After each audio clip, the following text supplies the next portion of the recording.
primary जिंदाबाद आमजली primary जिंदाबाद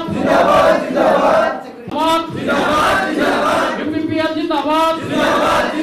मोहम्मद बड़ो लॉन्ग लिव কোনো সমষ্টিनि सिङाव थानाय आमजली प्राइमारि कमिटि आरो शान्तिपुर प्राइमारि कमिटि ओनसोलनिफ्राय गासै 50 सुबुं गुबुन गुबुन पार्टिनिफ्राय इउपिपिएलआव जुगदान खालामदों बिथांमोना जुगदान खालामनायनि आन्दोआवनो दंमोन जे इउपिपिएलआ थांनाय बोसोरब्रैयाव जिखिनि खामानि मावदों बिनि प्रति गोजोननाय फोरमायनाय बिथांमोना गाव गावनि पार्टियाव थानानै जेबो आसा नुहुराखै मानसिया सानफ्रोमबो आसाखौ लाना थांनानै थायो माबा मोनसे मोजां पजिसनाव फैगोन साबसिन अबस्था फैगोन बेबायदिखौ आसा खालामो जे बिथांमोना गाव गावनि पार्टियाव थानानै बेबायदि आसाखौ नुहुराखै खिन्थु इउपिपिएलआव थायोब्ला जोंहा माबा मोनसेबाबो जागोन बे बाथ्राखौ नुदों आरो बेनिखायनो दिनै बिथांमोना गाव गावनि पार्टिखौ गारनानै इउपिपिएलआव जुगदान खालामदों जों गोजोननाय मोन्दों आरो लोगोसे बरायदों जे जों बे ओनसोलखौ जौगानायखौ लुगैयो बे ओनसोलनि सुबुंफ्रा रांखान्थिनि बिथिङाव सोलोंथाइ बिथिङाव जौगानायखौ लुगैयो आरो बेबायदि जौगानो जानोब्ला जों मोजां पार्टि मोजां बिजाथिखौ देरहाहोनांगोन मोजां सरकार जों गायसननो हानांगोन खारन जोंनि नैबे इउपिपिएल सरकार दानायनि सिगां जि बिपिएफनि सरकार दंमोन बे सरकारनि समाव गोलाव सम बिथांमोना सासन खालामदोंमोन ओनसोलनि जौगानायनि थाखाय खामानि मावनो हायाखैमोन रायजो राजानि जिखिनि मौलिक समस्या बेखौनो समाधान खालामनो हायाखैमोन आरो बेनिखायनो थांनाय 2020 मायथाइनि बिसायख'थियाव बिथांमोनखौ रायजो राजाफोरा जोगारदों बिनि बदलै थांनाय बोसोरब्रैयाव जों जिखिनि इउपिपिएलनि नेतृत्व बेखौ मानगिरि प्रमद बर'नि नेतृत्व जि सरकार बे सरकारा ओनसोलनि जौगानायनि थाखाय गोबां खामानि मावनो हादों बेखौ राजा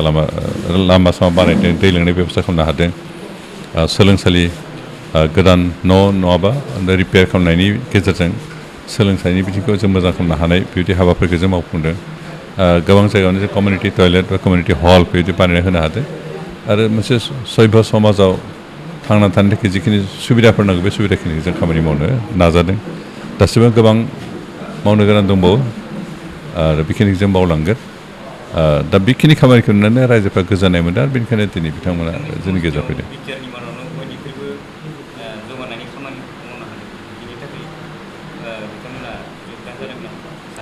ओरैनो दा जों जिखिनि रिपर्ट मोनदों बिटिआरनि मोन 40 समस्तिनि भितराव भैरबकुन्द बियाबनि सिङावनो बांसिन खामानि मावदों जों डिपार्टमेन्टेल जिखिनि स्किम्स बेखौ प्राय 600निफ्रायबो बांसिन स्किम कमप्लिट खालामबाय आरो बे 600नि भितराव जों प्रधानमन्त्री आवास योजनानि स्किमखौ हमाखै एमजेएनरेगानि स्किमफोरखौबो जों हमाखै माइनाव सोरां बिथांखिनि स्किमफोरखौबो जों हमाखै आलारि सोरां बिथांखिनि स्किमफोरखौ जों बेयाव हमाखै बेयाव इनक्लुड खालामाखै बेनिफ्राय जोंहा गियान सोरां बिथांखिनि जिखिनि स्किमफोर बेखौबो जों बे हिसाबाव सोआखै बेफोरखौ सोयोबा जोंहा अन्तत 2000सो स्किम जों कमप्लिट खालामनो हानाय होननानै देखायनो हागोन दा जों बैफोरखौ देखायो मात्र डिपार्टमेन्टेल जिखिनि स्किम बेखिनिखौसो जों बुंदों आरो बेबायदि हिसाबै जोंनि समस्तियावनो 40 समस्तिनि गेजेराव बयनिख्रुइबो साबसिन बांसिन खामानि जों मावफुंनो हादों आरो बेनिखायनो दिनै जोंनि समस्तियाव थानाय गोबां गुबुन गुबुन पार्टिनि सुबुंफ्रा दैदेनगिरि बहाबा लकेल लिडार बिथांमोना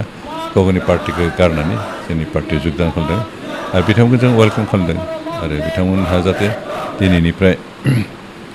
इउपिपिएलनि नीति आरो आदर्श प्रिन्सिपल एन्ड आइडिय'लजिखौ फल' खालामनो जाहाथे खामानि मावो बेखौ खावलायदों जोंनि दैदेनगिरिफ्रा जिबायदि डिरेक्सन हरो बेबायदि खामानि मावगोन बेखौनो आसा खालामदों मानोना जों गोदान गोजाम गोरोबलायनाय खामानि मावोसो जों जोंनि टारगेटखौ जाफुंहोनो हायो आसा खालामदों जे बिथांमोना दिनै जायफोर जुगदान खालामो बिथांमोना आफादनि प्रिन्सिपल मथे सोलिनानै खामानि मावो